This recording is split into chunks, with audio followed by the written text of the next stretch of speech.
Hi friends, నా పేరు తారక్. మీరు చూస్తున్నారు టెక్ విత్ తారక్. ఫ్రెండ్స్, మనకి మార్కెట్లో 30K బిలోలో మనకి రెండు ఫ్లాగ్షిప్ కిల్లర్స్ అనమాట రీసెంట్గా లాంచ్ చేశారు. అందులో ఒకటి వచ్చేసరికి MI 11X. ఇది రీసెంట్గా మనకి Xiaomi నుండి వచ్చింది. MI 11X ఇది మంచి ఒక మొబైల్, ఇది ఒక ఫ్లాగ్షిప్ కిల్లర్. నెక్స్ట్ వచ్చేసరికి మనకి రీసెంట్గా 2 days బ్యాక్ IQ7 అయితే లాంచ్ చేశారు. ఇది కూడా మనకి అండర్ 30Kలో వస్తుంది. ఇది కూడా ఒక ఫ్లాగ్షిప్ కిల్లర్. ఈ రెండింటి మధ్యన మనం డీటెయిల్డ్గా స్పెసిఫికేషన్స్ అనమాట చూద్దాం. అండ్ వీటి రెండింటి మధ్యన డీటెయిల్డ్ స్పెసిఫికేషన్ కంపారిజన్ అయితే మనం చేద్దాం. ఈ వీడియో ఎక్కడైతే స్కిప్ చేయకుండా చూడండి, లాస్ట్ వరకు అయితే చూడండి. ఈ రెండింటి మధ్యన బిల్ క్వాలిటీ అయితే మనం చూద్దాం. MI 11Xలో వచ్చేసరికి మనకి front and back Corning Gorilla glass 5తో అయితే ప్రొటెక్ట్ చేస్తున్నారు. నెక్స్ట్ వచ్చేసరికి మనకి చుట్టూ కూడా మనకి ప్లాస్టిక్ ఫ్రేమ్తో అయితే వస్తుంది. నెక్స్ట్ IQ7లో వచ్చేసరికి మనకి ఇందులో మనకి ఫ్రంట్ అండ్ బ్యాక్ గ్లాస్తో అయితే ప్రొటెక్ట్ చేస్తున్నారు, కానీ ఇది ఏ గ్లాస్ అని లాంచ్ ఈవెంట్లో వాళ్ళు మెన్షన్ చేయలేదు. నెక్స్ట్ వచ్చేసరికి నేను చాలామందికి రివ్యూ యూనిట్లు పంపిస్తారు కదా మన పెద్ద పెద్ద యూట్యూబర్స్కి, వాళ్ళు కూడా ఛానల్స్ కూడా చెక్ చేశాను. ఎక్కడ కూడా ఎవరు కూడా ఏ గ్లాస్ని ఎవరు మెన్షన్ చేయలేదు. నెక్స్ట్ దీంట్లో కూడా మనకి చుట్టూ కూడా ప్లాస్టిక్ ఫ్రేమ్తో వస్తుంది. నెక్స్ట్ మనం వీటి థిక్నెస్ చూసుకుందాం, మొబైల్ బాడీ థిక్నెస్. ఇది వచ్చేసరికి MI 11X వచ్చేసరికి మనకి 7.8 మిల్లీమీటర్ థిక్నెస్తోనైతే వస్తుంది. IQ7 వచ్చేసరికి మనకి 8.4 మిల్లీమీటర్ థిక్నెస్తో వస్తుంది. ఇక్కడ MI 11X వచ్చేసరికి మనకి కొంచెం థిన్గా అయితే ఉంటుంది. థిన్ మొబైల్స్ ఇష్టపడే వాళ్ళైతే MI 11X ఒక ఆప్షన్ అయితే అవుతుంది. నెక్స్ట్ వచ్చేసరికి మనకి వెయిట్ వచ్చేసరికి MI 11X 196 grams అయితే ఉంటుంది. నెక్స్ట్ IQ7 వచ్చేసరికి 198 grams అయితే ఉంటుంది. ఇక్కడ 2 grams అంత డిఫరెన్స్ అయితే ఏం కాదు. నెక్స్ట్ వచ్చేసరికి మనకి డిస్ప్లేలో మనకి MI 11Xలో మనకి 6.67 inch super AMOLED display and full HD plus డిస్ప్లేతో వస్తుంది. ఇది E4 AMOLED డిస్ప్లే, కొంచెం better quality super AMOLED display ఇది. నెక్స్ట్ మనకి 120Hz రిఫ్రెష్ రేట్తో వస్తుంది అండ్ 360Hz టచ్ శాంప్లింగ్ రేట్తో వస్తుంది అండ్ HDR10+ సపోర్ట్తో వస్తుంది. అండ్ బ్రైట్నెస్ వచ్చేసరికి 1300 nits పీక్ బ్రైట్నెస్ అయితే ఇందులో ఉంటుంది. నెక్స్ట్ వచ్చేసరికి మనకి ఇందులో 100% DCP-A3 కలర్ గ్రామేషన్ అయితే ఇందులో ఉంటుంది. ఇది ఒక మంచి డిస్ప్లే MI 11Xది కూడా. నెక్స్ట్ IQ7 వచ్చేసరికి మనకి 6.62 inch full HD plus and super AMOLED display ఇది మనకి 120Hz రిఫ్రెష్ రేట్తో వస్తుంది అండ్ 300Hz టచ్ శాంప్లింగ్ రేట్తో వస్తుంది. ఇందులో HDR10+ సపోర్ట్ అయితే ఉంది. నెక్స్ట్ వచ్చేసరికి ఇది బ్రైట్నెస్ వచ్చేసరికి 1300 nits పీక్ బ్రైట్నెస్తో వస్తుంది. మనకి ఈ రెండిట్లో అయితే కొంచెం ఈక్వల్ డిస్ప్లే స్పెసిఫికేషన్స్ అయితే ఉంటాయి. నెక్స్ట్ వచ్చేసరికి IQ7లో మనకి NFC సపోర్ట్ అయితే ఉంటుంది. MI 11Xలో అయితే మనకి NFC సపోర్ట్ అయితే ఉండదు. చాలామంది అయితే NFC అయితే యూజ్ చేయరు, కానీ హార్డ్వేర్ సపోర్ట్ ఉండడం చాలా మంచిది. అది IQ7కి అయితే ఉంది.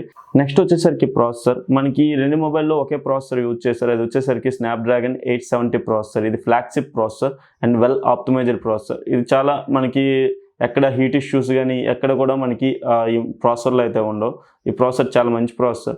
నెక్స్ట్ మనకి IQ7లో మనకి అడిషనల్గా ఒక చిప్ సెట్ అయితే వీళ్ళు యాడ్ చేశారు. అది వచ్చేసరికి మనకి ఇంటెలిజెంట్ డిస్ప్లే చిప్ అని వీళ్ళు చెప్తున్నారు. మనకి ఇంటెలిజెంట్ డిస్ప్లే చిప్ సెట్ ఎలా యూజ్ అవుతుందంటే, ఫర్ ఎగ్జాంపుల్ మనం గేమ్ ఆడుతున్నాం, మనం IQ7లో గేమ్ ఆడుతున్నాం. అది వచ్చేసరికి మనకి 60 FPS గేమ్, కానీ IQ7లో మనకి 120Hz రిఫ్రెష్ రేట్కి అయితే సపోర్ట్ ఉంటుంది, కానీ ఇది 60 FPS.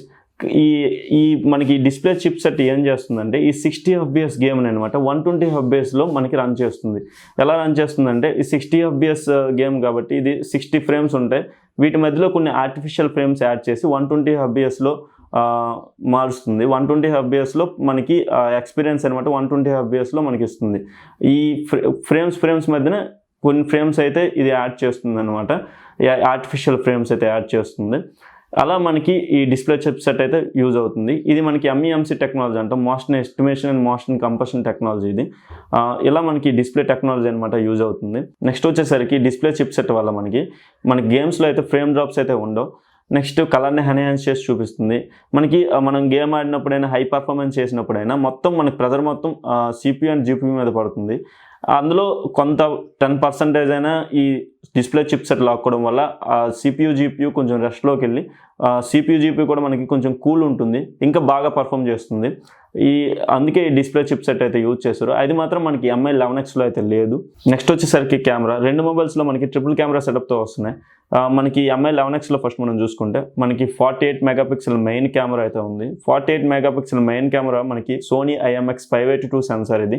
సోనీ IMX582 సెన్సార్ ఇది లాస్ట్ జనరేషన్ సెన్సార్ ఇది. మనకి ఇందులో మనకి 4K 60 FPS రికార్డింగ్ క్యాపబిలిటీ అయితే ఉండదు. ఈవెన్ మనకి స్నాప్డ్రాగన్ 870 ప్రాసెసర్లో మనకి 4K 60 FPS సపోర్ట్ ఉన్నా మనకి ఈ సెన్సార్ మనకి సపోర్ట్ చేయదు. అది ఒక మైనస్ అనుకోవచ్చు. నెక్స్ట్ వచ్చేసరికి 8 మెగాపిక్సెల్ వైడ్ యాంగిల్ కెమెరా ఉంది. ఇది వచ్చేసరికి మనకి 119 డిగ్రీ వైడ్ ఉంటుంది ఈ కెమెరా. నెక్స్ట్ వచ్చేసరికి 5 మెగాపిక్సెల్ మ్యాక్రో కెమెరా. ఇది మనకి MI 11X triple camera setup. Next వచ్చేసరికి IQ7లో మనకి ట్రిపుల్ కెమెరా సెటప్తో వస్తుంది. మెయిన్ కెమెరా ఇందులో 48 మెగాపిక్సెల్ మెయిన్ కెమెరా ఇది. సోనీ IMX598 సెన్సార్ ఇది. ఇది మనకి 4K 60 FPSకి అయితే సపోర్ట్ చేస్తుంది. అండ్ ఇది మనకి ఆప్టికల్ ఇమేజ్ స్టెబిలైజేషన్తో వస్తుంది. ఇది మెయిన్ కెమెరా మనకి ఆప్టికల్ ఇమేజ్ స్టెబిలైజేషన్తో వస్తుంది. కానీ MI 11Xలో మనకి ఆప్టికల్ ఇమేజ్ స్టెబిలైజేషన్ అయితే లేదు, దానికి ఎలక్ట్రానిక్ ఇమేజ్ స్టెబిలైజేషన్ అయితే ఉంది. నెక్స్ట్ వచ్చేసరికి మనకి 13 మెగాపిక్సెల్ వైడ్ యాంగిల్ కెమెరా ఇందులో అయితే ఉంది. 13 మెగాపిక్సెల్ వైడ్ యాంగిల్ కెమెరా మనకి ఇది 120 డిగ్రీ వైడ్ అయితే ఉంటుంది కెమెరా. నెక్స్ట్ వచ్చేసరికి మనకి ఇందులో మనకి 2.5 centimetres wide angle camera use చేసి మనం 2.5 సెంటీమీటర్స్కి నియర్గా మనం ఫొటోస్ అయితే మ్యాక్రో ఫొటోస్ అయితే తీసుకోవచ్చు. నెక్స్ట్ ఇందులో మనకి థర్డ్ కెమెరా వచ్చేసరికి 2 మెగాపిక్సెల్ మోనో కెమెరా ఉంటుంది. ఇది కెమెరా సెటప్స్ అయితే. ఇందులో మనకి 2 మెగాపిక్సెల్ మోనో కెమెరా ఒకటే మైనస్ IQ7లో. నెక్స్ట్ వచ్చేసరికి రెండు కూడా మనకి బెస్ట్ కెమెరాస్ అని. మనకి MI 11X కంపేర్ చేసుకుంటే ఇక్కడ మనకి ఆప్టికల్ ఇమేజ్ స్టెబిలైజేషన్ ఉంది. నెక్స్ట్ వచ్చేసరికి MI 11Xలో మనకి సెకండ్ కెమెరా వచ్చేసరికి వైడ్ యాంగిల్ కెమెరా 8 మెగాపిక్సెల్తో వస్తుంది. అదే మనకి IQ7లో మనకి 13 మెగాపిక్సెల్ వైడ్ యాంగిల్ కెమెరా వస్తుంది. ఇది మనకి 13 మెగాపిక్సెల్ వైడ్ యాంగిల్ కెమెరా కొంచెం హై రెజల్యూషన్ ఉంటుంది. 8 మెగాపిక్సెల్ వైడ్ యాంగిల్ కెమెరా కొంచెం లో రెజల్యూషన్ ఉంటుంది. ఇక్కడ సెకండ్ కెమెరా దగ్గర కూడా మనకి IQ7 కొంచెం బెటర్ పర్ఫార్మెన్స్ చేస్తుంది. నెక్స్ట్ వచ్చేసరికి 2 మెగాపిక్సెల్ మోనో కెమెరా ఉంది థర్డ్ కెమెరా IQ7లో. నెక్స్ట్ వచ్చేసరికి MI 11Xలో మనకి 5 మెగాపిక్సెల్ మ్యాక్రో కెమెరా అయితే ఉంది. ఇందులో మనకి MI 11X అయితే కొంచెం బెటర్ పర్ఫార్మెన్స్ ఉంటుంది ఈ మోనో కెమెరా కన్నా. మనకి 5 మెగాపిక్సెల్ మైక్రో కెమెరా యూజ్ అవుతుంది. నెక్స్ట్ వచ్చేసరికి ఫ్రంట్ కెమెరాలో మనకి IQ7లో మనకి 16 మెగాపిక్సెల్ కెమెరా ఉంటుంది. నెక్స్ట్ వచ్చేసరికి మనకి MI 11Xలో మనకి 20 మెగాపిక్సెల్ కెమెరా ఉంటుంది. ఇక్కడ మనకి 16 మెగాపిక్సెల్ కన్నా 20 మెగాపిక్సెల్ కొంచెం హై రెజల్యూషన్ ఉంటుంది. కొంచెం పిక్చర్ క్వాలిటీ కూడా బాగుంటుంది MI 11Xలో మనకి IQ7తో పోల్చుకుంటే. ఇది మనకి డీటెయిల్గా కెమెరా కంపారిజన్ అనమాట మనకి MI 11Xకి ఉన్న IQ7కి. నెక్స్ట్ వచ్చేసరికి బ్యాటరీ MI 11Xలో మనకి 4520 mAh బ్యాటరీతో వస్తుంది. అండ్ ఇది 33 వాట్ ఫాస్ట్ ఛార్జింగ్ అయితే సపోర్ట్ చేస్తుంది. నెక్స్ట్ IQ7లో వచ్చేసరికి మనకి 4400 mAh బ్యాటరీతో వస్తుంది. ఇది 66 వాట్ ఫాస్ట్ ఛార్జింగ్ అయితే సపోర్ట్ చేస్తుంది. మనకి వితిన్ 20 to 30 మినిట్స్లో మనకి ఇది 100% అయితే ఛార్జ్ అవుతుంది. IQ7 వచ్చేసరికి మనకి ఇక్కడ MI 11X వచ్చేసరికి మనకి నియర్లీ 1 hour తీసుకుంటుంది ఫుల్ ఛార్జ్ చేయడానికి. ఇక్కడ మనకి బ్యాటరీ ఒక 100 mAh తేడా అయినా మనకి ఫాస్ట్ ఛార్జింగ్ అనమాట IQ7లో బెటర్ ఉంది. 20 to 30 మినిట్స్లో మనకి ఫుల్ ఛార్జ్ అయితే అయిపోతుంది. నెక్స్ట్ మనం చూసుకుంటే రెండు మొబైల్స్ కూడా మనకి డ్యూయల్ స్పీకర్స్తో వస్తున్నాయి, స్టీరియో స్పీకర్స్తోనే వస్తున్నాయి.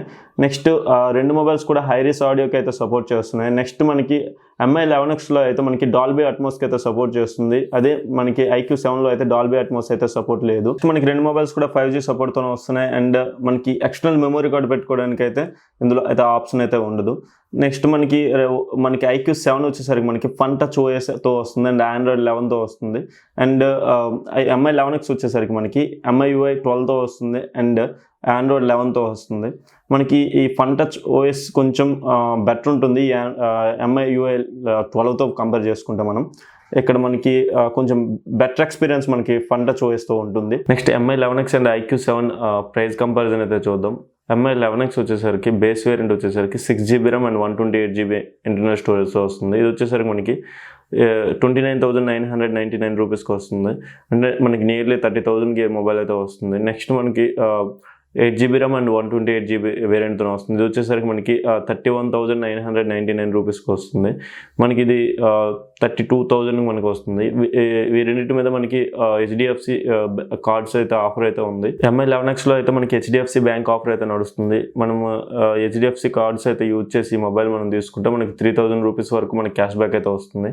నెక్స్ట్ మనం మనం ఈఎంఐ మీద తీసుకుంటే, నో కాస్ట్ ఈఎంఐ మీద తీసుకుంటే మనకి 3,500 క్యాష్ బ్యాక్ అయితే వస్తుంది. ఇది నెక్స్ట్ IQ7 చూసుకుంటే IQ7 మనకి 3 వేరియంట్స్తో వస్తుంది.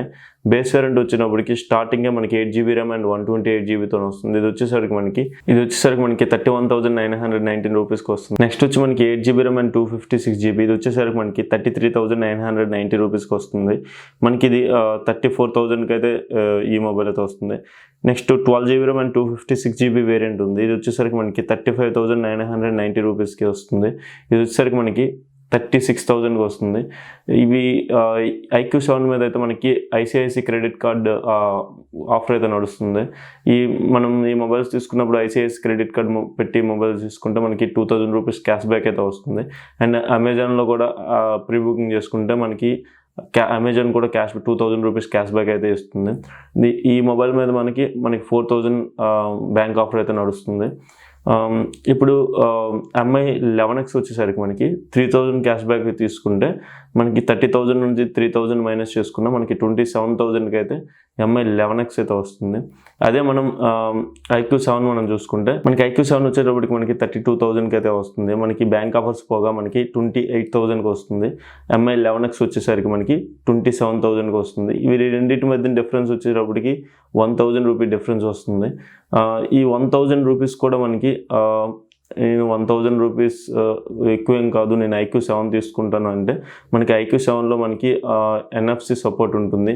తర్వాత ఆప్టికల్ ఇమేజ్ స్టెబిలైజేషన్ సపోర్ట్ ఉంటుంది. నెక్స్ట్ వచ్చేసరికి మనకి 4K 60 FPS కూడా మనం వీడియో రికార్డింగ్ చేసుకోవచ్చు. నెక్స్ట్ మనకి డెడికేటెడ్ డిస్ప్లే చిప్ ఒకటి ఉంటుంది. మనకి మనం గేమ్స్ ఆడేటప్పుడు మనకి చాలా స్మూత్ ఎక్స్పీరియన్స్ అయితే ఉంటుంది. అండ్ మనకి ఇది 66 వాట్ ఫాస్ట్ ఛార్జింగ్ అయితే సపోర్ట్ చేస్తుంది. ఇది మనకి ఛార్జ్ చేయడానికి ఒక 20 to 30 మినిట్స్ అయితే టైం తీసుకుంటుంది. ఇవన్నీ మనకి IQ7లోనే ఉంటాయి. నెక్స్ట్ మనకి పర్లేదు నేను MI 11X తీసుకుంటానంటే మనకి MI 11Xలో కొంచెం బెటర్ బిల్డ్ క్వాలిటీ ఉంటుంది. మనకి ప్రొటెక్షన్ కూడా కార్నింగ్ గొరిల్లా గ్లాస్ 5తో ప్రొటెక్ట్ చేశారు. కొంచెం థిన్గా ఉంటుంది మొబైల్. లుక్స్ వైజ్ అయితే MI 11X బాగుంటుంది. నెక్స్ట్ మనకి ఇందులో కొంచెం మనకి 5 మెగాపిక్సెల్ మ్యాక్రో కెమెరా ఉంటుంది. మనకి IQ7లో మనకి 2 మెగాపిక్సెల్ మోనో కెమెరాతో మనం కంపేర్ చేసుకుంటే 5 మెగాపిక్సెల్ మ్యాక్రో కెమెరా కొంచెం బెటర్ పర్ఫామ్ చేస్తుంది. అండ్ 20 మెగాపిక్సెల్ ఫ్రంట్ కెమెరాతో వస్తుంది. ఇది మనకి IQ7లో వచ్చేసరికి మనకి 16 మెగాపిక్సెల్ కెమెరా వస్తుంది. దాని మీద కొంచెం హై రిజల్యూషన్ ఉంది కాబట్టి మనకు కొంచెం డీటెయిల్ అయితే కొంచెం బాగా క్యాప్చర్ చేస్తుంది MI 11Xలో. నెక్స్ట్ ఈ రెండు మొబైల్స్లో UFS 3.1 స్టోరేజ్తో వస్తున్నాయి. అండ్ MI 11Xలో మనకి LPDDR5 ర్యామ్తో వస్తుంది. అదే IQ7లో చూసుకుంటే మనకి LPDDR4X ర్యామ్తో వస్తుంది. మనకి ఈ రెండు మొబైల్స్ కూడా మనకి Wi-Fi 6తోనైతే వస్తున్నాయి. ఇది ఫ్రెండ్స్ మనకి MI 11X and IQ7 detailed specifications comparison అయితే. ఈ కంపారిజన్ బట్టి మీకు పర్సనల్గా ఏ స్పెసిఫికేషన్స్ నచ్చితే ఆ మొబైల్ మీరు తీసుకోవచ్చు. ఈ రెండు మొబైల్స్ కూడా మనకి 30K అండర్లో బెస్ట్ ఫ్లాగ్షిప్స్ అని మనం చెప్పుకోవచ్చు. ఈ రెండు కూడా మనకి ఫ్లాగ్షిప్ కిల్లర్స్. ఈ రెండిట్లో మీరు ఏదైనా చూస్ చేసుకోవచ్చు. ఈ స్పెసిఫికేషన్ కంపారిజన్ వీడియో మీకు నచ్చినట్లయితే లైక్ చేయండి, షేర్ చేయండి, సబ్స్క్రైబ్ చేయండి. ఎలా ఉందో మనకి కింద కామెంట్లో కూడా చెప్పండి. ఇలాంటి వీడియోస్ మీకు ఎన్నో తీసుకొస్తాను. Signing off. By by now.